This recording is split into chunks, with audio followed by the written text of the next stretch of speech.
San Miguel Beermen nanganganib na ma-eliminate at hindi makapasok sa PBA Commissioner's Cup quarterfinals. At yun na nga yung latest sa PBA matapos ng laro ngayong araw ng linggo, January 26, 2025. At nangyari ngayon dahil natalo na naman ng San Miguel kontra sa TNT sa isang importanteng labanan para nga dun sa mga placing sa quarterfinals, no.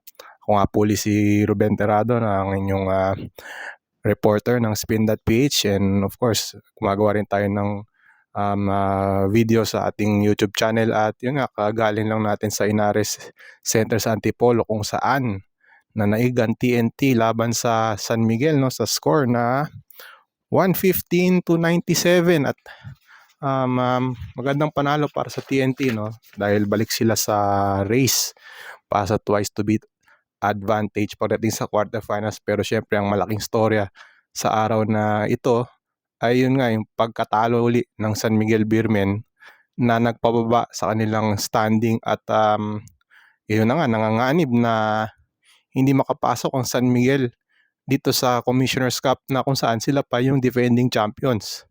So yun na nga, ang San Miguel Beermen ay bumaba sa 5-7 at sila nga ay nasa pang-10 na sa team standings. At dahil nga dyan ay umakyat din ang NLEX at Magnolia sa 8th place with 5-6 win-loss record. So ano na nga ba ang mangyayari?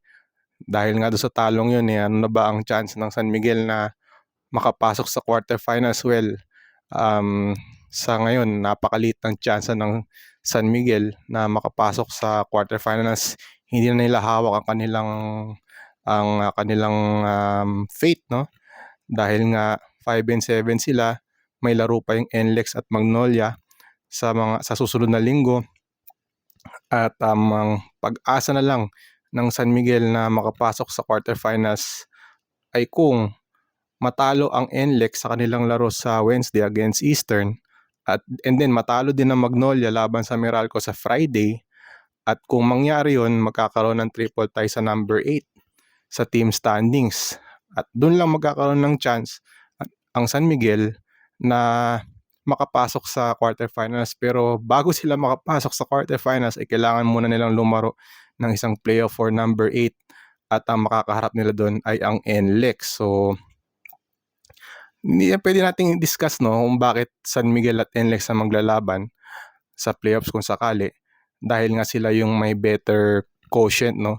So lalabas na pag San Miguel, NLEX at Magnolia ang tatabla ay babaksak ang Magnolia dahil nga mababa yung kanilang quotient. And then yung mangyayari is yung top 2 doon sa tatlong yun, sila maghaharap for the number 8 spot. At yun ay ang San Miguel at ang NLEX. Pero again, para sa San Miguel, hindi na nila hawak yung kanilang fate, no. Wala na sa kanilang kamay kung papasok sila sa quarterfinals, dahil nga nakadepende yon sa magiging resulta ng mga laro ng NLEX at ng itong Magnolia, no. So balikan lang natin saglit yung game. Si Ronde Hollis Jefferson, triple-double, no, 35 points, 21 rebounds at 10 assists. So again, another impressive game for Ronde Hollis Jefferson na again, determinado. Pinakita yung kanyang determinasyon na idalin ang TNT sa at least a twice to beat advantage sa quarterfinals, no. And then gumawa rin si RR Pugoy ng 22 points para sa kanyang koponan. Calvin Optana with 16 points para naman sa San Miguel Beermen. Junmar Fajardo, maganda yung pinakita, 34 points and 13 rebounds. Don Troliano, 13 points. Pero added disappointment dito sa larong to, no, itong si Malik Pope, no, na only 10 points, no. Kung ikaw ay isang import, itong 10 points kulang na kulang ito. Although he grabbed 7 rebounds, but again, yung shooting niya, no, only 5 of 15 from the field. As teka lang, may nahulog lang tayong papel. At yun nga, again, another disappointing performance for San Miguel. Si Wami Chongso naman na maganda yung pinakita nung last game, doon nga sa kanilang laro against Converge, nagtala lang ng 3 points, nag-commit ng 4 turnovers and 15 minutes para kay Wami Chongson, no? And again, the struggles continue for San Miguel. Kung titingnan natin, they have actually lost the last or 3 of their last 4 games talo, no? Talo itong San Miguel.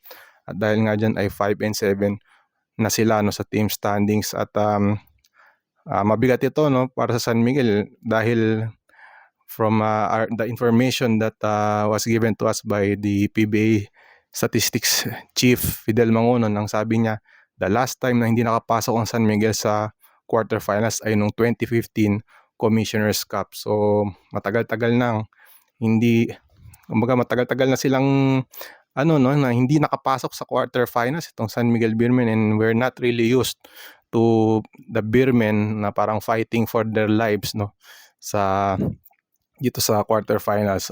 Kayo, at tingin nyo, ba't kaya nag-struggle itong San Miguel Beermen this conference? Well, obviously, para sa akin, no, yung rason ng kanilang struggles is yung import. Dahil nga hindi naging impresibo yung mga pinakita ng kanilang mga import. Una, ang kanilang field para sa Commissioner's Cup ay si Quincy Miller. Actually, bago pa mag-start itong conference na to, naalala natin na nung nilabas yung roster ng San Miguel sa Commissioner's Cup this conference or this season, ay dun sa official roster nila, no, wala silang linagay na import to, no. And which means na mukhang may problema sa kampo ng San Miguel pagdating sa import.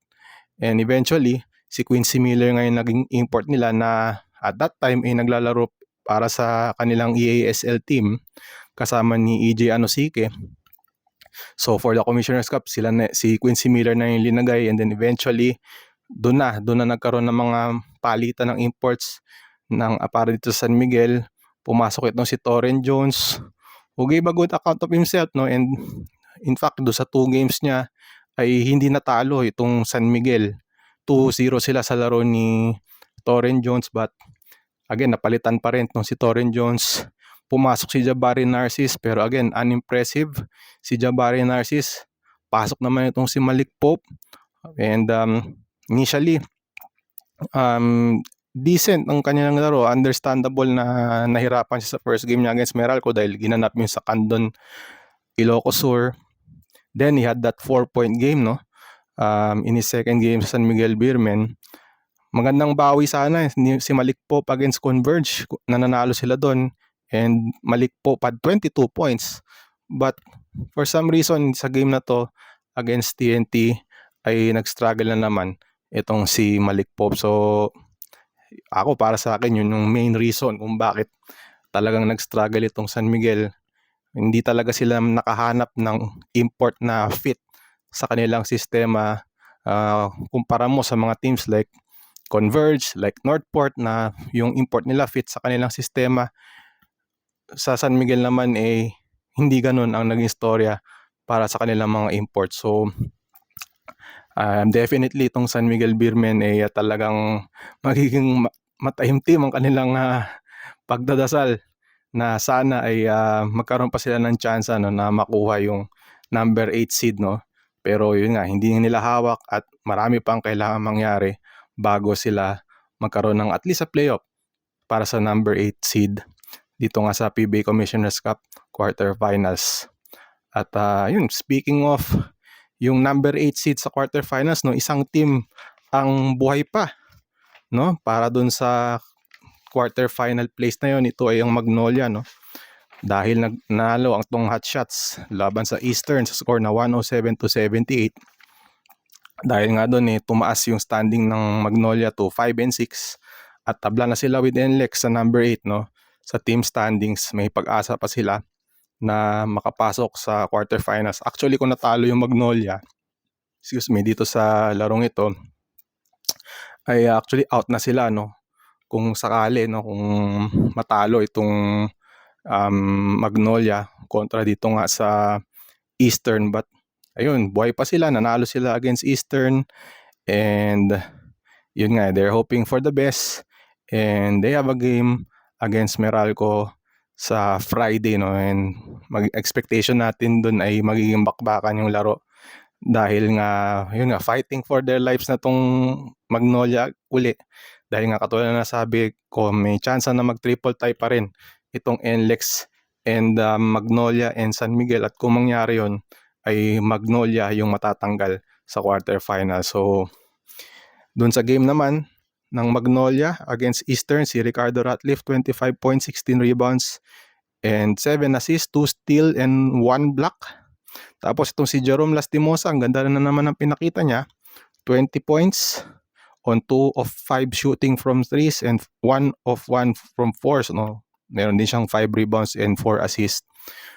And then si Zabe Lucero, 20 points and 9 rebounds para dito sa Magnolia Chicken Templados Hotshots na again, may pag-asa pa na makapasok sa quarterfinals. Yung Eastern, bumaba ang kanilang record, no.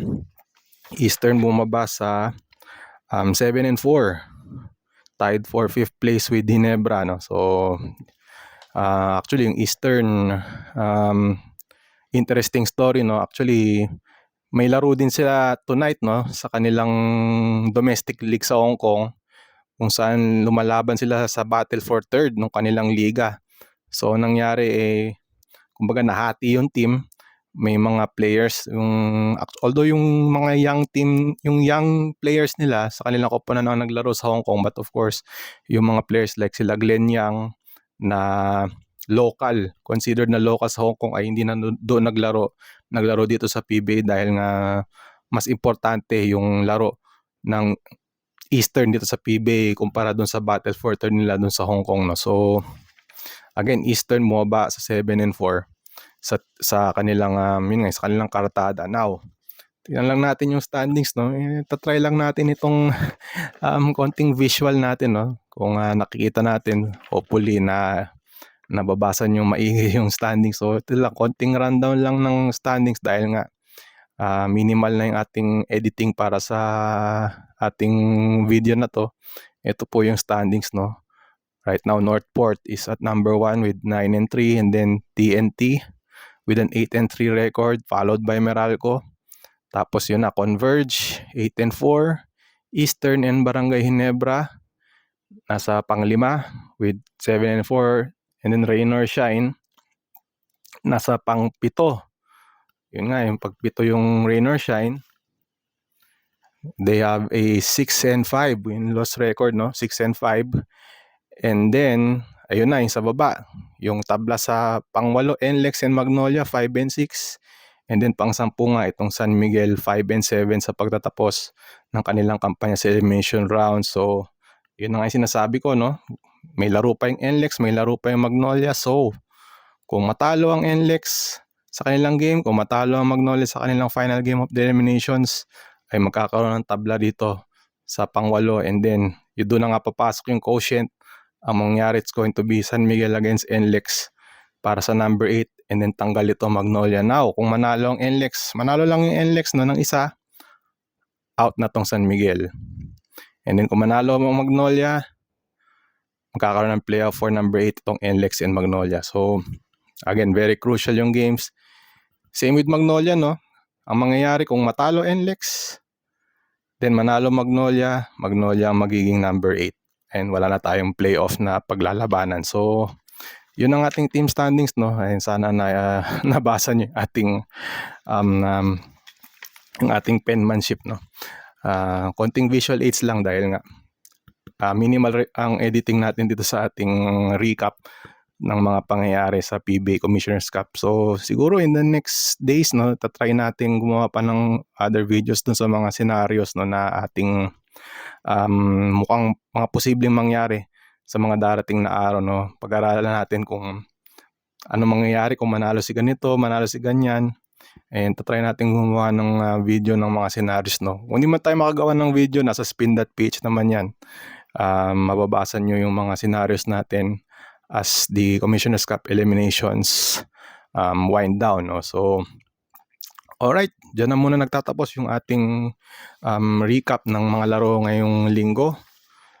So, next game natin actually sa Wednesday na, January 29, yun na nga, Eastern going up against NLEX, and then Barangay Ginebra against Meralco na may implications din pagdating sa race for the twice to beat advantage in the quarterfinals na try din natin gawan ng content niya, no, yung labanan para sa twice to beat advantage sa PBA Commissioner's Cup. But yun, doon muna nagtatapos ang ating recap ng mga laro ngayong araw ng Linggo, January 26, 2025.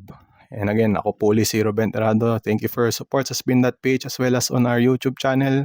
Please subscribe to our channel, like us, and sana makaabot tayo ng 30,000 subscribers. Yun ating goal for the coming months, and hopefully you would consider subscribing sa ating YouTube channel. And salamat din sa mga nakasubscribe na.